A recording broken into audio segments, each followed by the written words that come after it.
Hello, welcome to Biology for You. In this video, we are going to discuss this Maxim and Gilbert method. This Maxim and Gilbert method is one of the basic DNA sequencing technique. So basically, what is DNA sequencing technique? DNA sequencing techniques are the methods or technique that we got adopted to understand the order of nucleotides present in the stretch of DNA. So there are many kinds of DNA sequencing techniques. This is one of the classical method of DNA sequencing technology. Basically, in this video, we are going to understand what exactly is the Maxim and Gilbert method is, and how do we obtain sequences out of the gel banding pattern, and also what are the chemicals which generally used in the Maxim and Gilbert method. So coming to the first point, what exactly Maxim and Gilbert method is. Basically, as we already discussed, it is developed in the year of 1977. So this is the same year when the other type of DNA sequencing technique, that is Sanger's method, is also developed.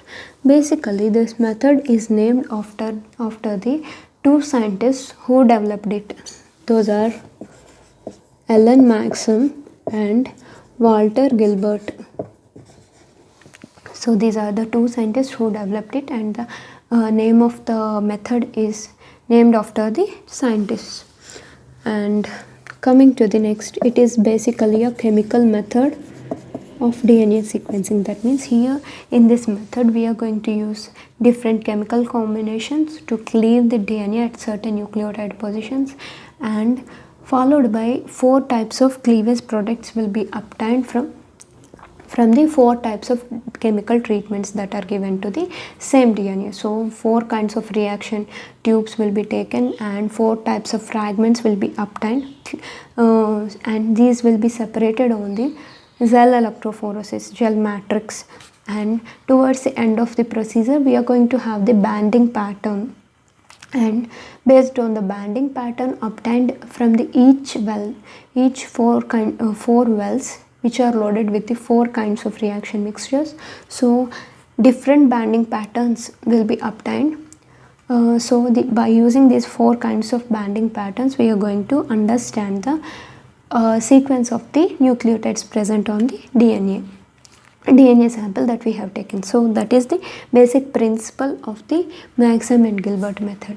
Basically, this Maxim and Gilbert method is the basic method, and which cannot sequence the very large lengths of the DNA, but it is only suitable for the small stretches of the DNA, like few hundreds of base pairs.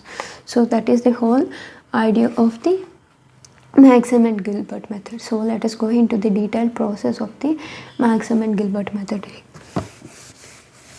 So coming to that point, first we need to isolate. For any DNA sequencing techniques, first we need to have DNA in our hands. So for that, first we need to isolate the DNA.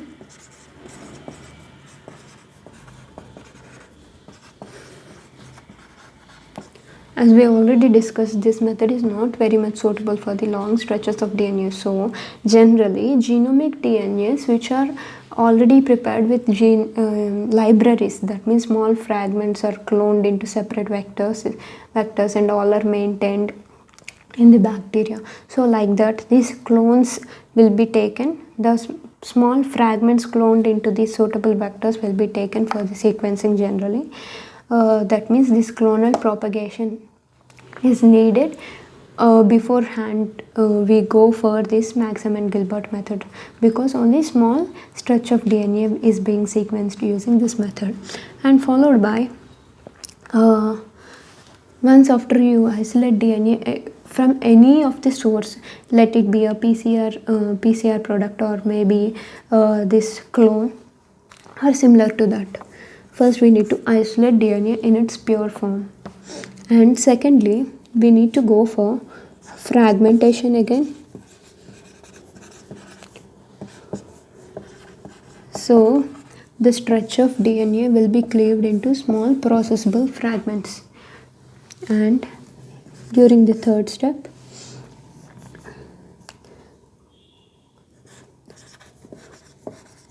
which is labeling, that means we need to visually recognize the fragments. So we need to have some label. So in order to add some label to the DNA, we need to go for either radio labeling or maybe other kind of labelings. Generally, in Maxim and Gilbert method, we are going to use this radio labeling with P32. This phosphate 32 is basically an isotope which emits the light under UV spectrum. That means at 5' end of the DNA, generally it is having phosphate moiety. So for any DNA, if you take the 5' end will be end up with the phosphate moiety in them. So here in this labeling, we are going to replace this normal phosphate with the radio labeled phosphate, that is P32. So this radio labeling is possible by using two kinds of enzymatic treatments to the fragments. So first enzyme that we are going to use is helpful to replace the normal phosphate present in the DNA. So in the first step of the experiment, this labeling experiment, we are going to first remove the phosphate present in the DNA, and in the second enzymatic treatment, the radio labeled phosphate is added to the 5' end. So that is how labeling is carried. So for the first step, that is the removal of phosphate, we are going to use alkaline phosphatase. Alkaline phosphatase is the enzyme which removes the normal phosphate present in the DNA at 5' end. And the second enzyme is the polynucleotide kinase. So this polynucleotide kinase is the enzyme which add this radio labeled phosphate in the every fragment that we got obtained from the source DNA or sample DNA. So that is how the labeling will be carried. In the next step, we are going to during the fourth step, we are going to denature the fragments. That means all fragments will be in double stranded form, and these fragments will be made into single stranded DNAs which are suitable for the experiment. That means the hydrogen bonds present in the DNAs will be cleaved and one fragment is being separated. Generally, this hydrolysis process will be carried using alkaline treatment, which cleaves the hydrogen bonds present in the two strands. So towards the end of this denaturation, this labeled single stranded DNAs will be obtained, so which are suitable for the DNA sequencing using Maxim and Gilbert method. So this fifth step is the chemical treatment. As we already discussed in the Maxim and Gilbert method, 4 kinds of chemical treatments will be given. So in the first, before we are going to give this chemical treatments, first we need to separate the whole sample into 4 reaction tubes. So 4 kinds of reaction tubes, 4 reaction tubes will be taken and all labeled with 1, 2, 3 and 4 respectively, and the basic sample, that is the DNA, will be separated into 4 fractions and loaded onto the 4 reaction tubes. And to each reaction tube, the chemical treatment will be different. So to the first reaction tube, we are going to add hydrogen, and to the second reaction tube, we are going to add hydrogen along with this NaCl, and to the third reaction tube we are going to add DMS, that means dimethyl sulfate, and to the fourth reaction tube the chemical that we are using is piperidine. So these kinds of 4 treatments will be given to the 4 kinds of reaction tubes, and this hydrogen is specific towards the nucleotide either T or C, and hydrogen in the presence of NaCl is specifically cleaves the DNA at position of cytosine nucleotide, and dimethyl sulfate is specific towards A and G, and piperidine is specific towards the G. That means if it is a DNA and here is a T nucleotide, that means that will be cleaved by the first reaction tube. So the chemical present in the first reaction tube is going to cleave over here, and the second nucleotide C is present. So if the second nucleotide is the C, so here the cleavage will be happen in the first and second reaction tubes, which are common for the C.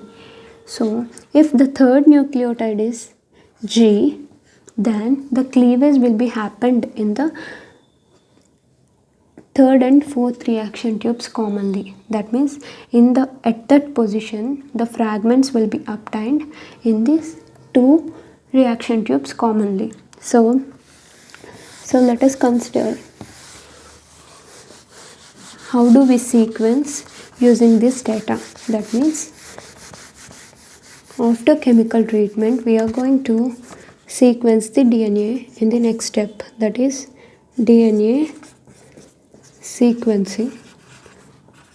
So once after the chemical treatment is given to the reaction tubes, we need to go for gel electrophoresis. That means all these reaction mixtures are loaded onto the gel matrix.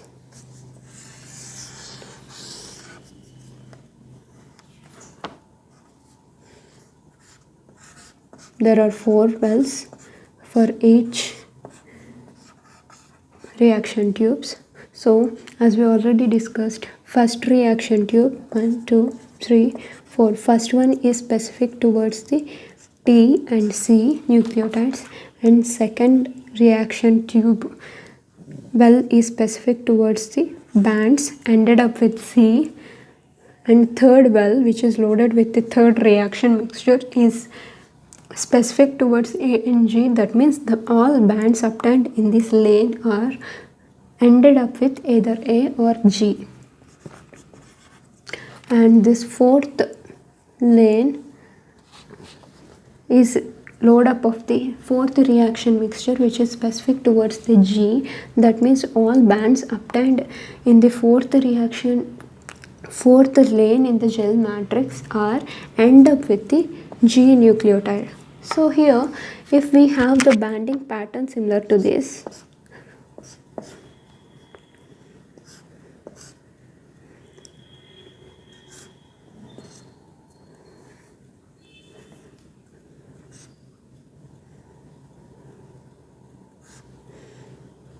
so what if we have a banding pattern similar to this? How can we understand the sequence that is present in the sample that we have taken? So in order to understand that, first we need to understand the gel electrophoresis. That means if you load these reaction tubes on the gel matrix, the smaller fragments will reach the bottom because of their small molecular weights. They can go fast during the process of gel electrophoresis, and larger fragments which have higher molecular weights will be settled at the top of the gel matrix, and the smallest possible fragment, that is made up of a single nucleotide, will reach at the bottom of the gel matrix. So here is a common band present between the present in the 1 and 2 lanes. That means it is a common nucleotide, that is C over here. That means these fragments are end up with the C. But here these are the fragments which are smallest fragments, that means these are made up of only C nucleotide. That means only one nucleotide present in the lowest fragment, and the second most smallest fragment, that is having a common band over third and fourth lanes. That means it is a common nucleotide cleavage, that is the fragments will be end up with the G. And here is a common band, that is C. Here is a unique band, that means it is only T but not the common nucleotide C in the first lane. So it is T. Here is a unique band that indicates the presence of A but not the G. So unique band A. Here is a unique band, that is T. Here is a common band, that is G. And the sequence of DNA is having nucleotides, order of nucleotides C, G, C, T, A, G. So from bottom to up we need to read the sequence of the DNA that we taken in the sample. So by this we understood how to read the banding pattern and obtain a sequence of the DNA. So let us take an example sequence to understand how the banding pattern will be formed. That means let us consider a sequence that we have taken. First, the sequencing is having the order of nucleotides similar to this T, A, G, C, G, C, C, A. So if this is the sequence present in the sample that we have taken, how do the banding pattern will be obtained? So if you learn that, you will understand properly what is the Maxam and Gilbert method is. So for that, so if it is the DNA sample sequence, then so in the first reaction mixture, reaction tube which is having T and C nucleotide cleavage, T, this is the first fragment that could be obtained, and T, A, G, C, here will also be cleavage happen, and here. So T, A, G, C, G, C. T, A, G, C, G, C, T, A, G, C, G, C, C. So these are the possible fragments obtained from the chemical treatment of first reaction tube. Coming to the second reaction tube, cleavage will be happen towards the C but not the other nucleotides. So here, three types of fragments will be obtained. That means T, A, G, C, and T, A, G, C, G, C, and T, A, G, C, G, C, C. So these are the three kinds of fragments obtained from the second reaction tube. Coming to the third reaction tube, we are going to have cleavage at either A or G. That means T, A, G,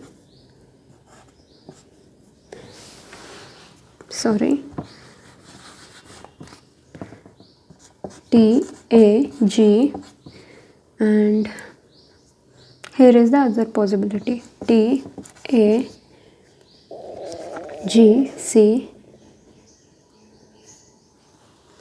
G, C, G, and next is A, T, A, G, C, G, C, C, A. So this is the another kind of fragment obtained from the third reaction mixture. Coming to the fourth, which is specific towards only G, here and here the cleavage will be happened. That means two kinds of fragments will be obtained. Those are T, A, G, T, A, G, C, G.